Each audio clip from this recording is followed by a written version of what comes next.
Okay. Um, we had just mentioned that you worked up through the training program, which you had earlier described as you worked in the lighting department, and then you did the boom, Yes, lighting, boom, and then what was the next step? video. Video, and then camera, Yes, and then you became technical director. yes. Now, how long did that take to go through the whole training program? Well, it depended on the time frame. In the Right. early days, they didn't have too much to do, so they kept you to about 6 months at each job. And you would work on usually just one show a week doing that, right? Uh, One drama show. Yeah. One drama show. So that was, let's say, a drama show is on Sunday night. What would you do for the rest of the week? Well, I had Monday, Tuesday off. Then Wednesday, we come in and fix up the cameras, the equipment, just maintain it. And maybe Wednesday night and Thursday night, we go to the garden. The garden. I mean, Madison Square Garden? Yeah, Oh. To watch a fight or something? Or whatever they had. Oh. It was basketball usually on Wednesday, Friday, basketball, Saturday, ice hockey. so then But this wasn't every week, It changed as time passed. right. And then for Saturday, then you would do like a dress rehearsal. I didn't hear that. Would you do a dress rehearsal on Saturday? Yes, And then Sunday you would you do the show. we do the show, yes. And this was live. This was live television. Yes. Um, describe to us what live television, the atmosphere on the set. What was it like? Well, I'm going to talk about the Philco show, because that was my favorite drama. We had a scenic designer by the name of Otis Riggs. You may have heard of him. And he was really helpful. He would make sure the guys who painted the scenery painted it to fit our needs. They would start at the top of the set, make it dark, and then lighten it as it got down to the bottom. No color change or anything. Of course, this was still black and white. Still black and white, yes. There would be shadows from mic booms and things around the place, and he'd go get some gauze, and tell the stagehands, hang some gauze over this or over that, so eliminate the shadows.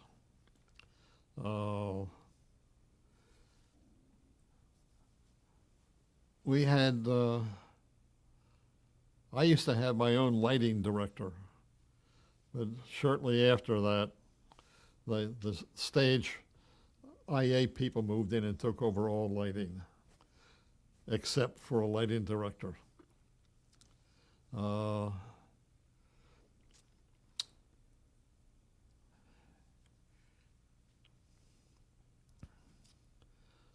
Makeup was usually a problem. Now, was Dick Smith the makeup artist at that point? Pardon me? Was Dick Smith the makeup? No, he hadn't come to work yet. He was still outside somewhere.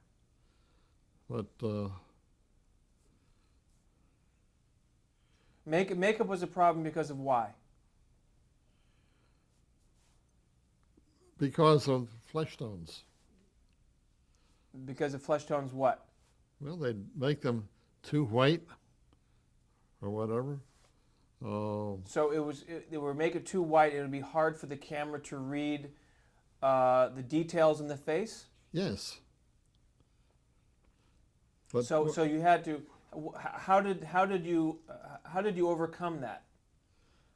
we go talk to the makeup people and tell them just to put a little bit of red on the cheeks. Well, it's red, but it really isn't red. To make it look more more like a face. Um,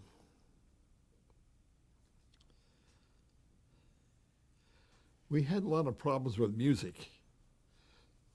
Even when we had the second studio, 8G, we were not allowed to use live music. The musicians union cut it out, no live music. So we would have as many as 2 people playing turntables. Get them marked exactly where you want. You want to play a little bit here. You go from the red mark to the red mark, and the other guy would play something else. So like a DJ. Yeah. Well, it was more difficult than a DJ. You know, you'd have the man mark with a red crayon where you're going to start. And he had to be right on the spot where that mark was.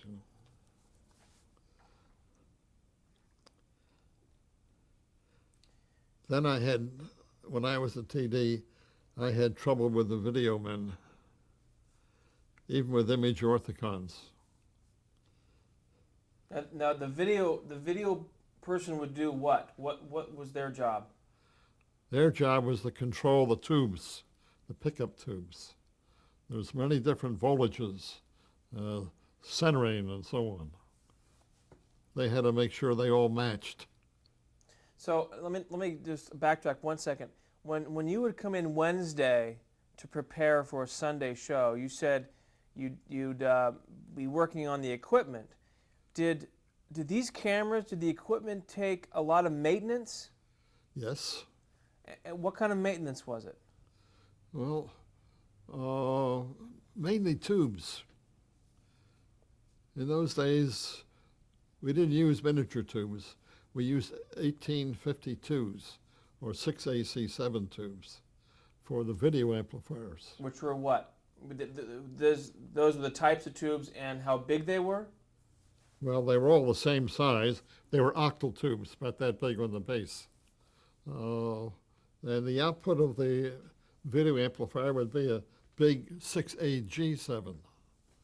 And keep in mind that Dr. Shelby is now taking over all television, decided that every studio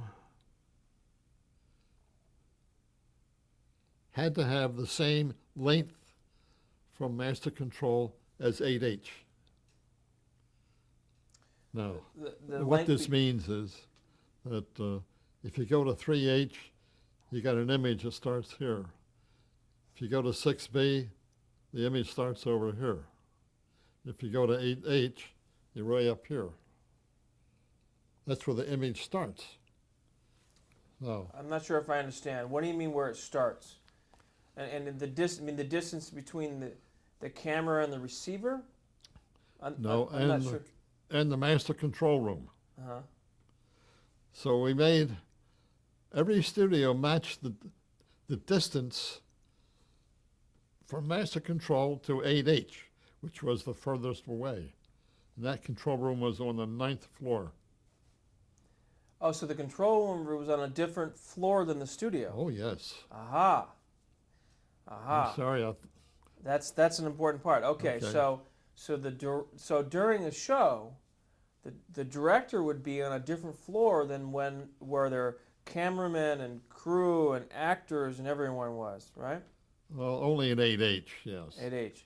And so the distance between 8H and master control was important because of the strength of the signal? It'd be the amount of delay in the controlling signal, like the pulses for scanning and blanking. There would be a certain amount of delay. So we would delay all the other studios to match the distance to 8H. I see. And the way we would do that, simple way, was to get coaxial cable and do it in bundles like this, make sure that they all match the distance of 8H. You had mentioned Philco Playhouse as one of your favorites. One of the directors of Philco Playhouse was Delbert Mann.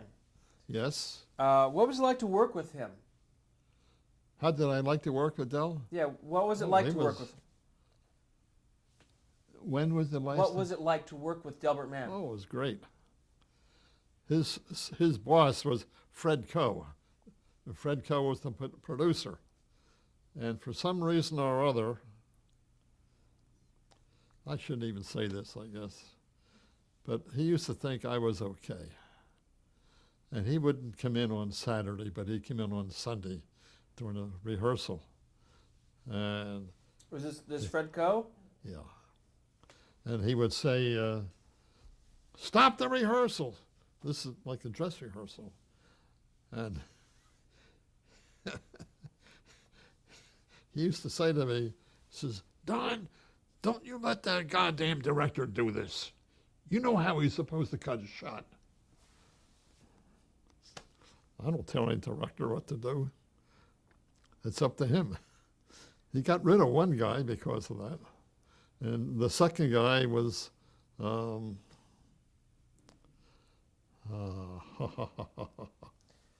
Like Gordon Duff? Gordon Duff, yeah. So Fred Coe was one of the premier producers of live television at that point, and quite a bundle of energy. Yes. Describe him. How would you describe him? How would Well, it occurred to me that in the headphone, when you're on a camera, and I was cameraman under him when he was producing. You just listen to him shout and learn, and you know what to do. And when I became a TD, I asked for a crew that had worked with me in 106th Street on the show called Lights Out, among others. And the big boss then was Reed Davis. And Davis says, no, you can't have them. They're tied in with a certain show. So how about somebody else? He says, well, no, they're tied in with the Milton Berle show. So I said, you know what, Ra? Up in Studio 5B at 106th Street, they got a bunch of new cameramen in there. Give me those guys, and I'll train them.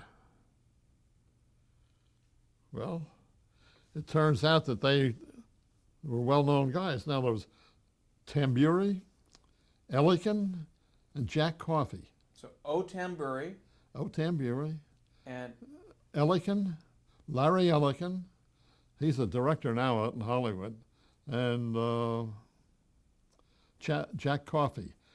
Jack Coffey now directs soap operas out of ABC. But they were the new guys that I selected, and they stayed with me until I left. And O. Tamburi became a technical director himself, right?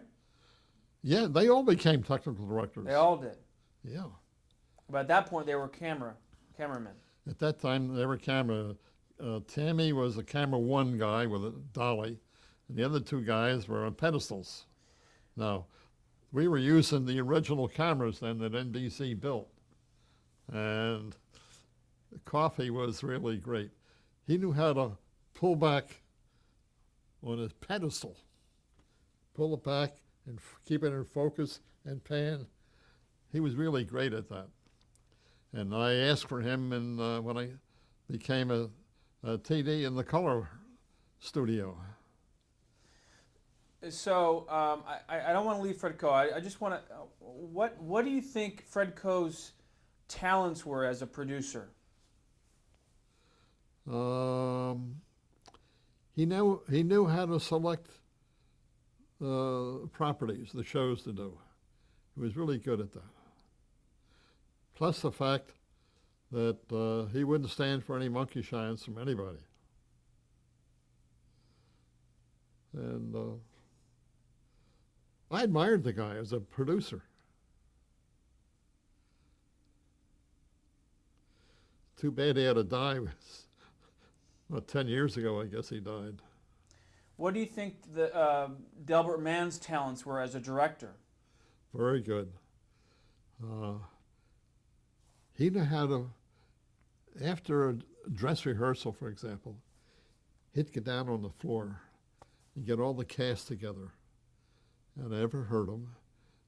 I don't know what he said, but whatever he did say to them, boy, they all came out of that thing and acted like kings. They did their job superbly. And Delbert was good at that. See, Delbert came in uh, after I was a TD on the Philco show. They had Gordon Duff and a guy named Simpson, Gary Simpson. They were the two directors. And Simpson was the guy that had a big thing about. He didn't like the way he would cut his script up and many other things. So he left and brought Delbert Mann in. So describe for me putting on a live drama, let's say Philco Playhouse. There were 3 cameras or 4? Sometimes there were 4. And tell me how a cameraman would go in for a close-up and then have to go for a wide shot, and what he had to do to get that. Well, that was before we had zoom lenses. We would select the lenses. Each turret had 4 lenses on it. And during the rehearsal, we would select the lens, and he would mark his script, like 8-inch lens or 3-inch lens or 25 millimeter. In fact, I didn't like them. I wouldn't let my guys use 25 millimeter. It was too wide? It distorted the image. You know, you get a shot at about this level, and you get a big face and a short body and awfully short legs. That's the result of using the wrong lens. In fact, I would never let any cameraman dolly in anything wider than a 75 millimeter lens. And Tammy will tell you today that was one of his big problems. He didn't like to have to dolly on a 75 millimeter lens. Why was that? You have to go a distance to do it. So you would be in the control booth with, let's say, Delbert Mann, Yes. and describe the atmosphere right before you went on the air live. Like, let's just the last couple minutes before. What was it like in that control room? Very quiet. I had a problem, and I think Del knows this. I had a problem. The problem was that I would memorize every script. I knew every word of the script. And 2 minutes after off the air, I couldn't even tell you the name of the show. I went to see a psychiatrist. Says, this is terrible.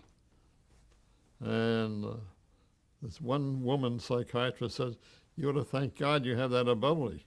So you go out of your mind if you remembered all those things. And it happened to a great advantage one time when Gordon Duff was directing. Fred happened to walk up by where Gordon was, and he put his hand down like this to pound about something, and the script gal next to him pulled the script off on the floor. Oh, there was all hell to raise. Couldn't find the script. But I remembered what happened. And I think we went through about 4 minutes before they picked all the script up and put it back on the desk for him. But generally, you know, like you said that the atmosphere in that control room was really calm. Why was that? I don't really know why, you know. Just before they're going to start a show, Uh, I always knew when Fred was in there, he'd light up another cigarette. And the video man sat behind me back here, up on the ninth floor of 8G, you know. And I'd turn around to him. I said, "Are your cameras okay?" Cliff Paul was the video man before Tammy. And Cliff said, "Okay." Then we only had 2 monitors in those days. I'd take the preview monitor and put it on the camera that was going to open the show, and the program, I'd put on normal program to see what was happening for a film commercial or call letters or whatever. And exactly 9 o'clock, I get a beep my headset from Master Control, and Fred would say, "You better fade in." So it would fade in very slow and start the show. Did you have a feeling of anxiety about putting this show, going out live to all these people, and that there's no room for mistakes? And was there that kind of anxiety or that kind of conversation before or after a show? I don't think so. I was only concerned with the 2 monitors. On my left hand, I'd punch up the preview monitor, and the one on the right was the one that was on the air. So, but if you had 4 cameras, but only one monitor from the studio, how would a director choose a shot? Well, he would cue it when I'd punch it up for him. But did the director see what all 4 cameras saw at somewhere else, or did he only see that one feed from? He just saw the preview, whatever I'd punch up. So would he communicate to the cameraman, or would you? No, I did. Okay, so he would, during the course of a show, he would say what? Give me some dialogue. What? Well, now, during our rehearsal, he would select the kind of a shot he wanted, and I'd write it down on my script for camera 2. Right? I write it in the script. 2 medium close-up. We go to camera 4, at the bottom of the page, wide shot. And I put down for wide, X wide, like extremely wide. But I think there was more of a problem with our audio than anything else, if you want to call a problem. So it was more about getting a clean sound signal from the actor wherever they may be on stage. Yes. We didn't finish up with the cameras. So when you're in rehearsals, in the technical rehearsal and then the dress rehearsal before the show, you're telling your cameraman to go on this mark to get a close up, and Yes. there's an assistant cameraman that adjusts the lens based on the shot, to rotates the 1 out of 4. Rotate the turret, yeah. So how many people were working on one camera? Well, if it was a regular camera, just the cameraman. So the cameraman was able to rotate Oh, yes. the lenses. So I just want to make sure I get a clear picture of this. So did the cameraman have a script in front of them that they followed during the course of the show? They didn't have a script. They had a shot sequence that they started out on a little clip on the side with maybe 2 pages from rehearsal, and they'd mark their shots on there. And so they would literally have to dolly up to get a close-up and dolly back to get a wider shot. They didn't have to actually dolly up. They would flip the lens turret. I make sure they'd have a 75 millimeter lens or 135 or whatever, 8-inch for a close-up.